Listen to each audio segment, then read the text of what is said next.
தமிழகத்துக்கு வருகின்ற போது வெள்ளைக்குடை பிடித்தவர் தான் இந்த முதலமைச்சர் ஸ்டாலின்.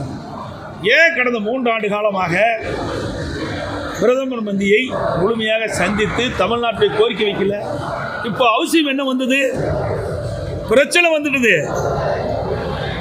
அந்த பிரச்சனைக்கு தீர்வு காண வேணும். அதன் அடிப்படையில் தான் இன்றைக்கு பிரதமரை தனிப்பட்ட முறையிலே பார்த்து என்ன பேசுகிறான்னு தெரியாது.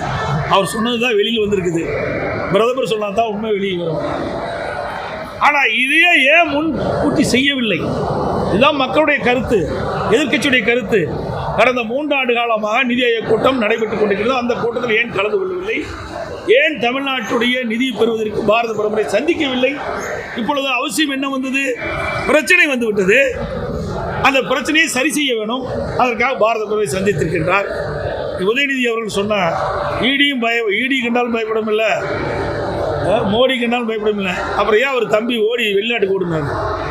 அவர் தம்பி எதுக்கு ஓடி வெளிநாட்டுக்கு ஓடினார்? தமிழ்நாட்டில் இங்கே இருந்திருந்தா ஈடி கண்டா பயப்படவில்லைன்னு வீரவசனம் பேசியிருக்கலாம்.